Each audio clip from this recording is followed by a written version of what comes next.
नमस्कार. आज मी MP पाटील सरांच्या कविता शिकवलेल्या, कविता आवडलेल्या या पुस्तकातील आत्ताचं फ. शिंदे हे प्रकरण वाचत आहे. आत्ताचं फ. शिंदे. सवंग उत्तरात समाधान मानून जगणारी जनता आहे देत आलेली प्रचंड मोल प्रश्नाचं तेव्हा तेव्हा गेलं भांडवलच होतं आयुष्यभर कृष्णाला.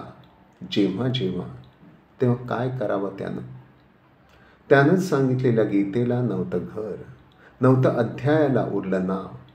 होता मुर्द्यांचा हुंगतवास, कुरुक्षेत्रावरचा विजय. इतकं होतं उद्ध्वस्त प्रजाहीन प्रत्येक गाव. मस्तकातून मृत्यूला कृष्णानं टाचेत आणलं, टोकावरचं विष अंगात बांधलं. कृष्ण मेला. मृत्यू तसाच आहे. उदात्त मृत्यूचा त्या कृष्णासाठीही वेदना मुक्तीचा वसाच आहे. गोष्ट खरी अशी की आत्ताचं काहीतरी डोक्यात होतं. जाणवत होतं की कृष्णामुळे जगणं धोक्यात येतं. तरीही का कृष्ण असेल डोकावत, आणि तरीही असेल प्रश्न का सोकावत. वैयक्तिक आणि सामूहिक पातळीवर धर्म्य अधर्म्य ठरवण्यासाठी युद्ध की शांती, हिंसा की अहिंसा, भांडण की सामंजस्य, आक्रमण की तडजोड हे द्वैत नेहमीच निर्माण होत असतं. संबंधित व्यक्तीची वा समूहाची द्विधा अवस्था होत असते. महाभारतीय युद्धाच्या प्रारंभी धर्म्य अधर्म्य कोणते याबाबत पार्थाची अशीच द्विधा अवस्था निर्माण झालेली असते. त्यावेळी यत् श्रेयं तद्निश्चितं ब्रूहि अशा कृष्णाकडे केलेल्या पृच्छेत कोणते श्रेयस्कर हा पार्थाचा प्रश्न आहे. आणि मनाशी असलेल्या निश्चित भूमिकेनुसार शिष्टाईपूर्वीही भीम, द्रौपदी, कुंती यांना दिलेल्या आश्वासनानुसार आणि शिष्टाई असफल झाल्यावर घेतलेल्या निर्णयानुसार तस्मात् उत्तिष्ठ कौन्तेय युद्धाय कृतनिश्चयः ततः युद्धाय युज्यस्व हे कृष्णाचं उत्तर आहे. त्यासाठी जे मया चातुर्वर्ण्यं सृष्टं त्यानुसार मिळालेल्या क्षत्रिय वर्णाचं कर्तव्य म्हणजे युद्ध ते कर, स्वधर्मे निधनम श्रेयः असे समर्थन देत आहे. आणि एकीकडे हतो वा प्राप्यसी स्वर्गम जित्वा वा भोग्यस्य महिम असे कर्मफल सांगत कर्मण्येवाधिकारस्ते मा फलेषु कदाचन अशी पुस्ती जोडत आहे. द्विधा अवस्थेत सापडलेल्या पार्थाला ती अटीतटीची समस्या सोडवण्यासाठी युद्ध हेच धर्म्य आणि श्रेयस्कर असे कृष्णाचे उत्तर आहे. मानवी इतिहासात जेव्हा जेव्हा अशा अटीतटीच्या प्रसंगी श्रेयस्कर काय असा प्रश्न निर्माण झाला आणि जैविक युद्ध या मूलवृत्तीनुसार युद्ध हिंसा हेच सवंग सोपे उत्तर स्वीकारले गेले, त्यावेळी मानवी समाजाला सर्व संहाराचं प्रचंड मोल द्यावं लागलं आहे. हे विदारक सत्य आहे. या पार्श्वभूमीची प्रारंभीच गंभीर नोंद घेत जेव्हा जेव्हा युद्ध हिंसा हेच गीता तत्वज्ञानी भांडवल आयुष्यभर वापरलं तेव्हा तेव्हा काय झालं, गीताला कृष्णाचं काय झालं, त्याला काय करावं लागलं याबाबत कवितेच्या पूर्वार्धात काही आलं आहे, काही सूचित झालं आहे, काही परिचित गृहीत धरलं आहे. आणि उत्तरार्धात त्याचं सांधा आत्ताचं जे वर्तमान आहे त्याच्याशी सूचकतेनं जोडत ध्वनित शब्दांतून धारदार भाष्य केलं गेलं आहे. ते आत्ताच्या, उद्याच्या, कालातील भविष्यासाठी, वर्तमानासाठीही लागू होणारं असतं. युद्धाय कृतनिश्चयः युद्धाय युज्यस्व या कृष्णाच्या आदेशामुळे कौरव पांडव या दोन्हींनाही प्रचंड मोल द्यावं लागलं होतं. सर्व संहार झाला होता. 18 औक्षहिणीतील लक्षावधी सैनिक मारले गेले होते. द्रौपदीची 5ही मुलं मारली गेली होती. 5 पांडव, धृतराष्ट्र, विदुर यांखेरीज सर्व कुरुकुलाचा नाश झाला होता. लक्षावधींची हात पाय मस्तके तुटलेली शरीरे होती. 18 दिवस कुजत पडलेली होता मुर्द्यांचा हुंगत वास कुरुक्षेत्रावरचा विजय. कुरुक्षेत्रावरचा हा असला विजय.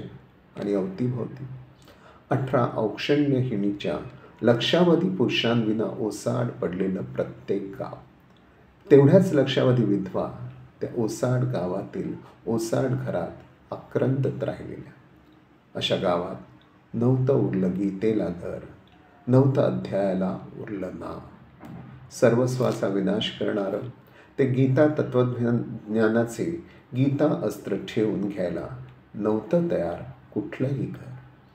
वेगवेगळी नावं असली अध्यायांना तरी सर्वांच्या लेखी युद्ध संहार याखेरीज नव्हतं उरलं कुठलंही नाव.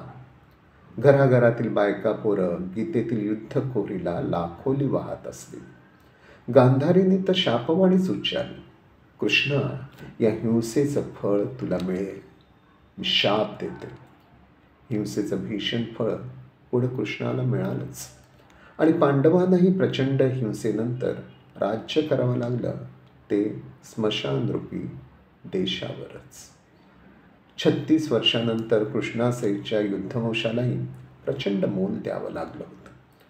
आता द्वारका क्षेत्री तसाच संहार झाला होता.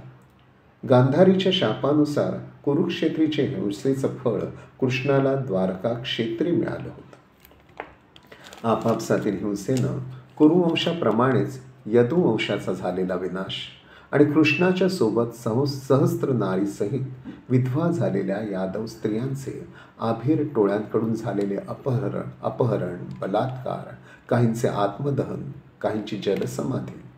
तेव्हा अशा वेळी काय करावं त्यानं, काय केलं त्यानं? झालेल्या प्रकाराचे चिंतन करीत हा कृष्ण शून्य अरण्यात भटकू लागला. कंटाळून जमिनीवर बसला. गांधारीचा शाप आठवला. आत्ताच्या यदुवंशाचा विनाश आणि मागील कुरुवंशाचा संहार त्याच्या मनात खोळू लागला. इंद्रिये, मन यांचं नियमन करून तो महायोग निद्रेत मग्न झाला. ही कविता कृष्णाची त्या पश्चातापदग्ध स्तंभित मनोवस्था मनातच आठवून बोलू लागते. मस्तकात मृत्यूला कृष्णानं टाचेत आणले. या पश्चातापदग्ध स्तंभित व्याकुळ अवस्थेत मृत्यूला कारणीभूत होणार हे त्याच्या मस्तकातलं हिंसक तत्वज्ञान नष्ट करण्यासाठी त्यानं त्याच्या पायाच्या टाचेत आणलं की कुरुक्षेत्रावरील लक्षावधींप्रमाणे बाणाने, तरवारीने शिरच्छेद होऊन किंवा गदेने मस्तकाचा चुराडा होऊन भयप्रद मृत्यू येऊ नये म्हणून योग बलानं त्या मृत्यूला त्यानं पायाच्या टाचेत आणलं. पुढे टोकावरचं विष अंगात बांधलं. कृष्ण मेला. स्वतः मरतानाही अंतवंतम इमे देहा म्हणणाऱ्या त्यानं आत्मविरहित होणाऱ्या आपल्या देहाला भयप्रद छिन्न विच्छिन्नतेपासून वाचवण्यासाठी काळजी घेतली आणि तो मेला. पारध्याच्या बाणाच्या टोकावरचं विष अंगी बांधलं आणि तो मेला. आपलं हिंसाप्रेरक तत्वज्ञानच सर्व प्रकारच्या विनाशाला कारणीभूत झालं. या जाणीवेनं झालेल्या पश्चाताप स्तंभित शून्य व्याकुळ वेदनेतून तो मुक्त झाला. मृत्यू म्हणजे कुणासाठीही वेदनेहून केलेली सोडवणूक हे सार्वकालिक सत्य सांगत या कवितेचा पूर्वार्ध संपतो. उत्तरार्ध आत्ताचं काहीतरी सांगायचं असतं. खरी गोष्ट अशी आहे की आत्ताचं काहीतरी कवितेच्या डोक्यात होतं आणि तिला जाणवलं होतं कृष्णामुळे जगणं धोक्यात येतं. त्या कृष्णाच्या हिंसक तत्वज्ञानामुळे आत्ताचं जगणं धोक्यात येतं. राष्ट्रातून युद्धातून होणाऱ्या सर्व संहारक हिंसेनं जगणं धोक्यात येतं. धर्माधर्मातील विद्वेषातून होणाऱ्या मंदिर मशिदीच्या हिंसेनं जगणं धोक्यात येतं. वर्णावर्णातील उच्च नीच भावातून होणाऱ्या जाळपोळीच्या हिंसेनं जगणं धोक्यात येतं. शोषक शोषितांतील विषमतेतून होणाऱ्या रक्तशोषक हिंसेनं जगणं धोक्यात येतं. कवितेला दिसत असतं आत्ताचं बाबरी मशिदीचा विध्वंस आणि भारतातील विध्वंसक दंगल. कवितेला दिसत असतं आत्ताचं दलितांच्या घरादाराची जाळपोळ आणि आयाबायांची नग्न धिंड. कवितेला दिसत असतं आत्ताचं. भूमिपुत्रांच्या जमिनीचे अपहरण, आत्मिक आणि हत्येतलं मरण कवितेला दिसत असतं आत्ताचं. असंच कितीतरी हिंसेनं घडत असलेलं सरण मरण. त्या कृष्णामुळे तसलं महाभारत घडलं आणि त्याच कृष्णामुळे आत्ताचं असलं महाभारत घडत असतं. महाभारतापासूनच्या इतिहासातलं आणि वर्तमानातलं सर्व आत्ताच बघून सामाजिक, आर्थिक, राजकीय, धार्मिक प्रश्न सोडवण्यासाठी वैचारिक, मानसिक, शारीरिक, भौतिक अशी कोणत्याच प्रकारची हिंसा हा पर्याय असूच नये हे उत्तर पूर्वार्धापासून इथपर्यंत ही कविता देत असते. हिंसेमुळे मानवी समाजाला प्रचंड मोल द्यावं लागतं हे लक्षात घेत हिंसाविरोध, युद्धविरोध हाच संस्कार येथपर्यंत ही कविता करीत असते. शेवटल्या 2 प्रश्नात मात्र ही कविता काही वेगळं बोलू पाहते, वेगळं भाष्य करू पाहते. हिंसा सर्वसंहारक आहे हे तत्त्व स्वीकारणं ठीक आहे, श्रेयस्कर आहे. तरीही का कृष्ण असेल डोकावत आणि तरीही असेल प्रश्न का सोखावत. हिंसेमुळे मानवी समाजाला प्रचंड मोल द्यावं लागतं हे समजत असूनही हिंसा, युद्ध, संघर्ष, संग्राम हा कृष्ण विचार न्याय अन्यायाचा प्रश्न सोडवण्यासाठी माणसाच्या मनात का डोकावत असतो आणि परत श्रेयस्कर काय हा प्रश्न परत परत का उपस्थित होतो. कवितेच्या या प्रश्नातच त्याचे उत्तरही असते. न्याय अन्याय, सत्य असत्य, स्वातंत्र्य पारतंत्र्य, शोषित शोषक, धर्म्य अधर्म्य अशा संबंधीचे प्रश्न जेव्हा कुठल्याच सीध्या मानवी मार्गाने सुटत नसतात तेव्हा शांतिदूत महात्म्यांनाही करेंगे या मरेंगेचा निर्धार करावा लागतो.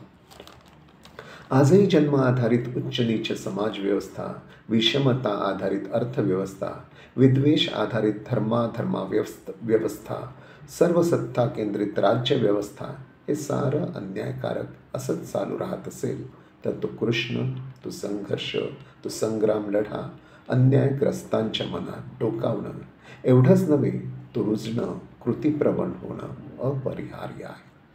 सामाजिक, आर्थिक, धार्मिक अन्यायाचा प्रतिकार करण्यासाठी क्रांतीसन्मुख संग्राम हेच उत्तर असतं. संहार झाला तरी अन्यायाचं, असत्याचं निर्धारण झालंच पाहिजे हे त्या परत परत उपस्थित होणाऱ्या सोकावलेल्या प्रश्नाचं उत्तर असतं. सुईच्या अग्रावर मावेल एवढीही भूमी पांडवांना देणार नाही. हे अन्यायकारक उत्तर मिळाल्यानंतरच शिष्टाई विफल होऊन सर्वसंहारक युद्ध हिंसेचा निर्णय झाला. पुराणकथा, इतिहासकथा, आत्ताचं वर्तमान यात तेच हिंसासन्मुख उत्तर दिलं गेलं असलं तरी श्रेयस्कर काय हाच प्रश्न परत परत का उपस्थित होतो.